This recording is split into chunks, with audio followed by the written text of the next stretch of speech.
Alors, comment ou quelle politique mise en place pour lutter efficacement contre la corruption? Nous allons parler cette thématique avec M. Ferdinand Kitenge, Société civile, bienvenue. Merci beaucoup, M. Jean-David. Alors, on a constaté que la République démocratique du Congo est devenue un endroit là où il y a beaucoup de frappeurs.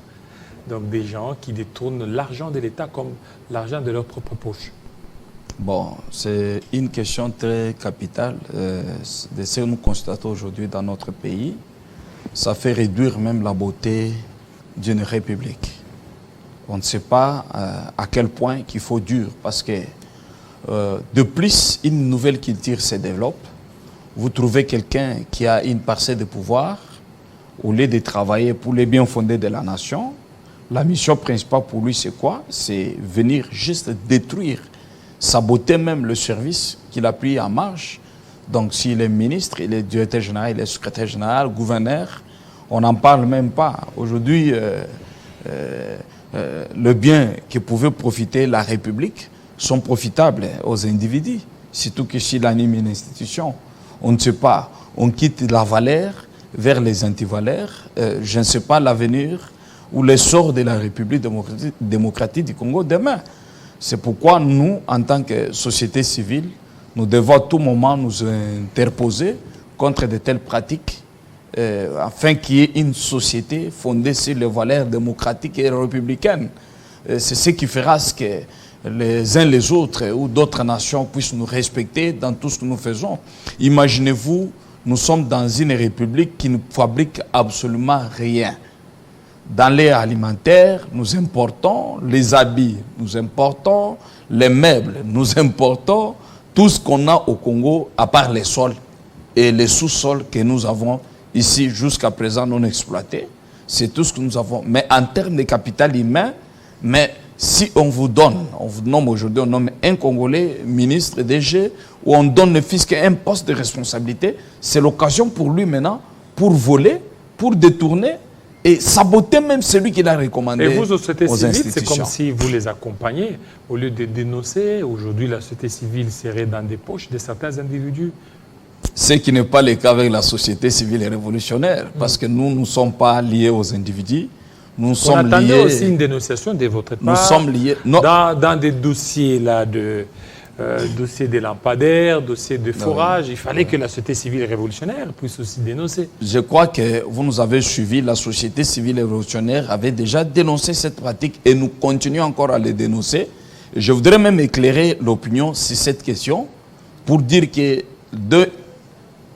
un forage d'eau qui coûte, parce qu'on avait démontré, qui coûte au moins 15 000 à 25 000 dollars, quand même les forages modernes, oui, ça, avec un bon réservoir. Ça, ce n'est pas un forage professionnel. Oui. Le forage professionnel, selon le ministère, ça coûterait 290 000 dollars. C'est ce que nous disons tout ça. 290 000 dollars, parce que là, c'est le forage thermique. Hein. Le forage thermique en soi, ça ne coûte pas. Ça ne coûte pas. Aller en Zambie, aller au Zimbabwe, ils ont fait ça. Et je vous dis qu'à Madagascar, c'est un pays où il y a plusieurs villes qui n'ont pas d'eau. Ces forages existent, mais si c'est trop chez eux, ça peut aller au-delà même de 22 000 dollars. 22 000. Différemment de ces miracles ou cet exploit qu'on a vu aujourd'hui au ministère des Finances. Tout ça, c'est quoi? Le procureur général de la République, ou le procureur général de la Cour de cassation, c'est lui que nous avons fait l'appel pour qu'il puisse interpeller le ministre des Finances, M. Nicolas Kazadi, interpeller le ministre de la Développement Réal, M. François Robota, pour qu'il vienne s'expliquer. Depuis où et comment expliquer et justifier. Parce que je connais, il y a des besoins prioritaires et nécessaires de la République. Mais l'argent pour sortir, c'est enfin un problème. Parce que même mais comment se fait-il que cet argent est sorti même en procédure d'urgence? Et puis marché de gré à gré. Ah! En tout cas, c'est un danger mais pour cette Firmin Vondé République. a demandé au BTC de lui donner tous les détails possibles. C'est que c'est un Je vous dis, les éléments concrets sont là. Là, en tout cas, je félicite même l'œuvre de l'UGF. Aujourd'hui, intimidé, Bon, parce que M. Alinguete, des fois, il n'associe pas la société civile et révolutionnaire, on doit les menacer. Et chez lui aussi, il y a un très mauvais système. Parce qu'il fait bon travail, mais là où il libère, il faut qu'il y ait rétro-commission. S'il trouve ses avantages aussi, allez, déjà libéré. Mais s'il n'y a pas ces avantages, il bloque. Alors maintenant... Nous, c'est pas, on est dans un État ou dans un jungle. Mais maintenant, il y a aussi les élections au niveau des gouverneurs de province. Là, c'est plus pire. Nous avons fait la sensibilisation sur les 24 provinces, aujourd'hui où les élections des gouverneurs auront lieu, et aussi sur les 26 provinces où les élections sénatoriales auront lieu. Un candidat gouverneur a déjà rassuré au moment où nous parlons. Il y a des provinces, la première province en corruption, c'est le Haut-Katanga. Le Haut-Katanga. Là, c'est 80 000 $. Donc là, vous avez fait des enquêtes.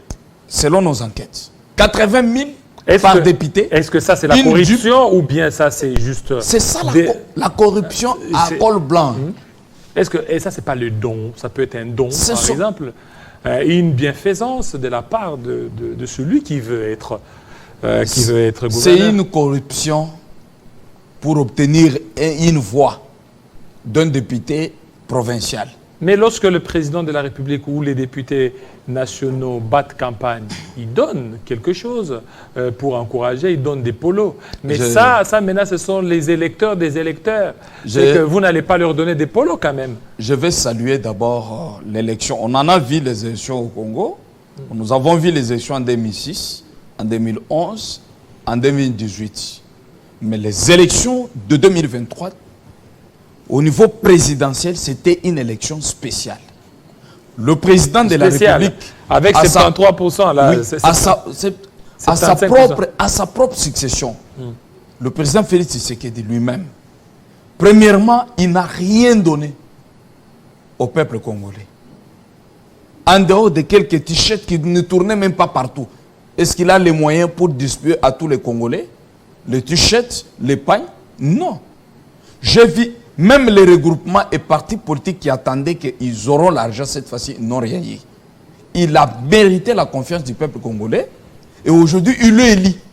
Mais alors ce que nous voyons de ces gens ici que vous appelez candidats gouverneurs et les députés provinciaux, c'est une honte pour la République.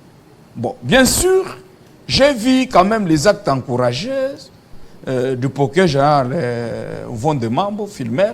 Bon, moi je suis avocat, je sais les joueurs, je connais les joueurs et leurs jeux.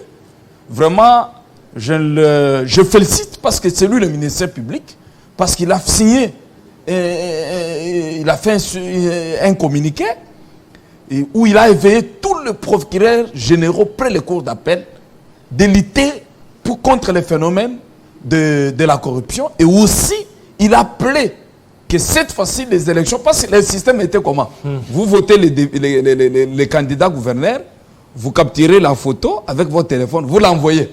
Vos 80 000 sont rassurés. Vos 80 000 sont rassurés. Parce que 80 000, deuxième province Kinshasa, troisième Congo central, quatrième Lualaba, et les Kassai n'en parlons même pas. À Kinshasa, combien?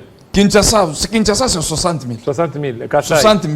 Kassai. Kassai, c'est dans les 30. 30 000. Oui. Congo central, 50. 50 000. Lualaba, 50. 50 000. Lomami, 30. Sankuru, là-bas, 30. 30 000 $. Tanganyika aussi, encore, ce sont les dames qui font rage. 25 000, 30 000. Ça, ce sont les enquêtes de la société civile et révolutionnaire. Les enquêtes de la société civile et révolutionnaire. Et moyennant la JP, promesse d'une JP, promesse d'un appartement de fois, et aussi l'argent des carburants chaque mois. Donc chaque les 15, vous aurez droit de 3 millions de francs congolais pour carburant. Avec ça, est-ce que demain, le peuple congolais va espérer pas? Toujours dans cette branche électorale. Demain, j'ai suivi, il y a aussi les primaires. La primaire, parce que c'est ça, non?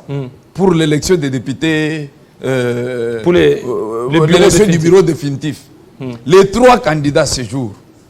Aujourd'hui, ils auront une nuit rouge. Mais nos caméras sont disponibles parce qu'on a déjà envoyé le gens Voilà. Les hôtels sont couverts, les endroits stratégiques sont déjà sous la surveillance. Alors, pour terminer... Nous vous donnerons les sommes réservées. Voilà. Alors, nous allons certainement y revenir avec vous pour dénoncer. Pour terminer, il y a aussi un petit problème au niveau de Fomine, là. Qu'est-ce qui ne va pas entre le ministre ainsi que les directeurs généraux? Tantôt, c'est du rififi. Ça... Non, non. Les messieurs là, qu'on appelle directeurs généraux, parce que nous avons étudié sur le dossier. Il a proposé les achats de la parcelle de l'entreprise, tout. Et aujourd'hui, les ministres, nommés ma sœur, nommés mon frère, parce que lui, à la fois, ses frères, ses sœurs sont les mêmes partout. Tout ce qui est trace minière, ils sont là, partout, ils sont là. Depuis quand, où il y a, dans un pays où il y a des chômages exacerbés et une misère incalculable, une seule personne envoie que ses frères, ses sœurs travailler partout. C'est une honte. Et de plus, quand le DG ne donne pas l'argent, parce que ces gens-là savent ils sortent. Surtout le gouvernement qu'on appelle Wario. C'est un Wario, comme vous voyez là. Les Wario, c'est-à-dire là où il y a l'argent, il faut emporter.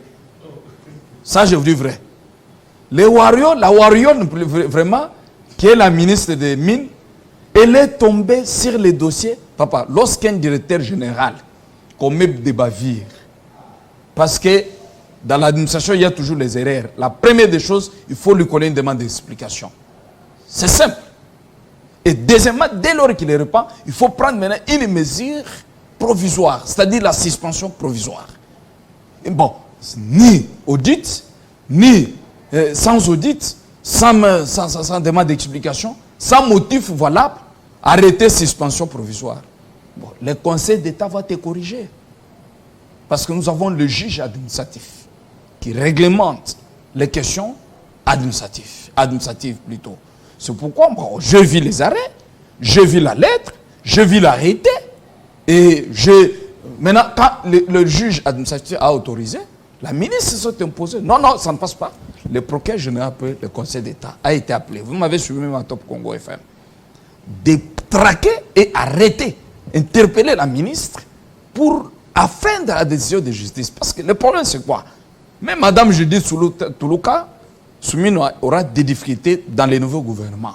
Si elle fait recours à ces bipolarisations qu'on appelle aujourd'hui majorité, hein? C'est là les groupes parlementaires. Mais leurs chefs à la tête, ce sont des médiocres. Merci. Permettez le terme parce que je ne dis pas des individus médiocres, c'est-à-dire les projets, les gens qui ne présentent rien comme projet d'avenir, comme projet de société, qui vient parce que celui-ci c'est ma sœur, c'est mon frère, c'est mon gendre, c'est mon fiancé, c'est un qui que ce soit, c'est quelqu'un qui vient du village, de ma communauté. Avec ça, c'est un danger. Or, nous avons un chef de l'État. Tu sais que vous voyez ici, le président de la République, c'est un don pour cette République. Voilà. Demain, nous allons nous poser des questions. Merci. Si on ne saisit pas cette opportunité pour l'accompagner suffisamment, en fait, de mettre les antivaleurs hors état de nuire, nous allons le regretter. Merci beaucoup, M. Ferdinand Kitenge, président de la société civile révolutionnaire. Coordonnateur national de la société civile révolutionnaire. La société civile révolutionnaire. Merci pour ces révélations. Vous aviez mené des enquêtes au niveau des différentes provinces, alors que le procureur général puisse aussi s'en saisir. Tout de suite, la suite de... La question du Parlement. Oui, là, je vais vous recevoir très prochainement pour en parler, parce que vos prédécesseurs vont aussi en parler. D'accord, merci. Voilà, bon, tout de suite.